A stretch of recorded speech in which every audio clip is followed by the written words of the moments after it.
Varicose veins తో బాధపడుతున్నారా? దసరా సందర్భంగా ఉచిత కన్సల్టేషన్, సర్జరీపై 20% వరకు డిస్కౌంట్.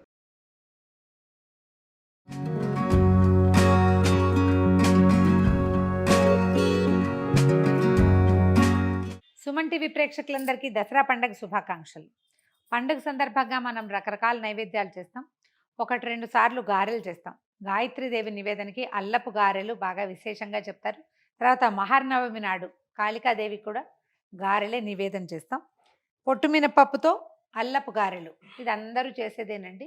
అల్లం విశేషంగా వేసుకోవటం. మామూలుగా గారెలు అనగానే వడల్లో మనం ఏం చేస్తాం, ఉద్దిపప్పు వడలు, మినపప్పు వడ, గారెలు ఇలాగంటాం కదా. దీంట్లో అల్లము, పచ్చిమిర్చి, కొత్తిమీర వేస్తాం కదా. అసలు పచ్చిమిర్చి లేదు, ఓన్లీ అల్లము, జీలకర్ర, తర్వాత మిరియాలు ఒక దెబ్బ కొట్టి, ఇలా పూర్తి మిరియాలు కాకుండా 2 దెబ్బలు కొట్టి కొంచెం కచ్చాపచ్చగా దంచి అది కూడా వేస్తాను, బాగుంటుంది. అమ్మవారి నివేదనకి ఇది చాలా మంచిదని చెప్తారు. పొట్టు మినపప్పుని ఒక 4-5 గంటలు 3-4 గంటలు నానబెడితే పొట్టంతా తీసేయచ్చు. ఎక్కువ భాగం తీయద్దు, ఒక 70% తీసి 30% ఉంచుకోవచ్చు. మొత్తం పొట్టుతోటి కనుక చేస్తే మరి మీ చాయిస్ అయితే చేసుకోండి, కానీ నేను చెయ్యను, అలా చెప్పము కూడా. పొట్టు ఎక్కువ తినటం వల్ల చెవికి మంచిది కాదు అని చెప్తారు. మాకు పండే నేలలే మావి, చిన్నప్పటి నుంచి కూడా మేము ఇదే వింటున్నాం. వద్దంటారు. కొంత పొట్టు తీస్తే పొట్టు మంచిదే, కానీ మరీ మంచిది కాదు, అంత తినకూడదు అనమాట. పొట్టు తీసేసి దీన్ని బెడ్ గ్రైండర్లు, మామూలుగా అయితే మన గుండుపప్పు అనుకోండి, మిక్సీలో వేస్తే కొంచెం గట్టిగా వస్తాయి గారెలు. మిక్సీ ఉన్న వాళ్ళు వేసుకుంటాం అనుకోండి, ఏదో చేస్తాం, ఐస్ వాటర్ పోసి ఒక ఐస్ క్యూబ్ వేస్తే కొంచెం మృదువుగా వస్తాయి. ఈ పొట్టుపప్పుని మనం మిక్సీలో వేసినా కూడా మృదువుగానే వస్తాయి, గారెలు బాగా వస్తాయి.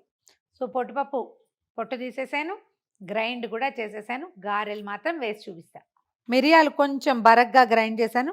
పప్పు గ్రైండింగ్ కూడా చూడండి, కొంచెం పొట్టు కనిపిస్తుంది కదా.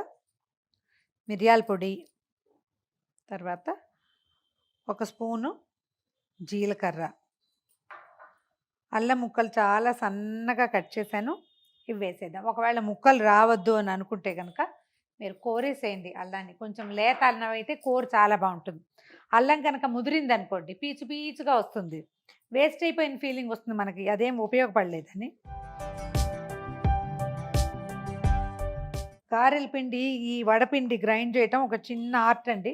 మొదటి రోజుల్లో కాస్త రాదు. మొదట గట్టిగా రుబ్బితే రాళ్ళలే వస్తాయి, లూజ్గా రుబ్బితే నూనె లాగేస్తాయి. ఒక మధ్య మార్గంగా చేయాలి, ఎక్కువ తడి లేకుండా. చేత్తోటి కొంచెం ఒకసారి మొత్తం కలిపేసుకుందాము.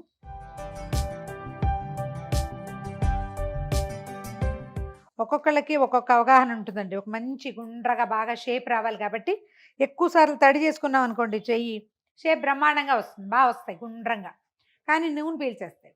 అలాగని గట్టిగా పిండితే పిండి గట్టిగా ఉండిపోయిందంటే రాళ్ళల్లే ఉంటాయి.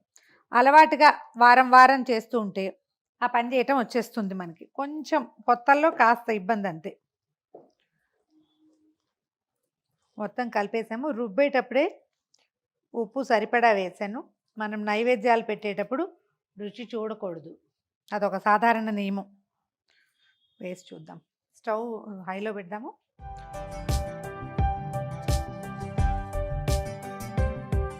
ఇలా వచ్చాక కొంచెం మీడియం ఫ్లేమ్లో ఉంచుకోవాలి. ఒక్కొక్కళ్ళకి ఒక్కొక్క అలవాటు ఉంటుందండి. నాకు చేత్తో వేసే అలవాటు. ఒకవేళ పెద్దవి వేయాలన్నా చేత్తోటే వేస్తాను, కాకపోతే నాకు ఆ చేతికి రావు, పెద్దవి వేయటం నాకు అలవాటు లేదు అసలు. పెద్దవి వేయాలంటే ఇంకొంచెం ఎక్కువ పిండి తీసుకోవాలి, చేతి నిండా తీసుకోవాలి అంతే.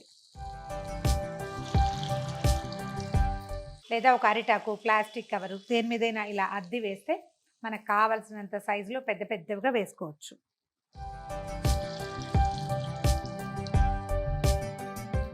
ఇది ప్రాంతాల వారీగా ఉంటుందండి. కొన్ని చోట్ల ఏంటంటే కేవలం పితృకార్యాలప్పుడే ఈ వడకి హోల్ పెట్టాలి, లేకపోతే ఆమె నివేదనలకి పనికిరాదని ఉంటుంది. ఎందుకనో మా ఇళ్లలో అలాంటి మాట చెప్పరండి, మాకు అట్లా అలవాట్లేదు. మేము పండగల నివేదనలో కూడా హోల్స్ పెడతాం, గారె వేగటానికి హోల్ పెడతాం, కానీ పెద్దవాళ్ళకి ఇంకొకళ్ళకి తేడా లేదని అనిపిస్తుంది నా వరకు. మీకు అలాంటిది ఏదైనా ఉంటే కనుక నేను చూపించానని చేయబోకండి. మీ ఇంట్లో పద్ధతి అయితే చూసుకోండి. పెద్దవాళ్ళు అలా పెట్టకూడదు అని చెప్తే, పండగల్లో పెట్టకూడదు, దేవుడి నివేదనకి పనికిరాదంటే పెట్టకండి. కానీ నా అవగాహన అలాంటిది ఏం లేదు, మా వాళ్ళు ఎవరు నన్ను కరెక్ట్ చేయలే. అంటే పండగలప్పుడు కూడా మా అమ్మ వాళ్ళు ఇలా గారెలు చేయటమే తెలుసు నాకు. పితృకార్యానికి ఇలాగే, పండక్కి అలాగే. అయితే పితృకార్యపు వాట్లల్లో ఇంకేం వెయ్యం కదా! ఒట్టి గారెలే వేసుకుంటాం. ఒట్టి పిండే ఇంకేం వెయ్యం. అందుకని బహుశా మరి అలా ఎలా కొన్ని ప్రాంతాల్లో చెప్పబడిందో నాకు ఐడియా లేదు. మీ ఇంట్లో ఉన్న పద్ధతిని మాత్రం ఫాలో అవ్వండమ్మా. ఇది కేవలం ఒక ఐడియాకి చూపిస్తాం అంతే.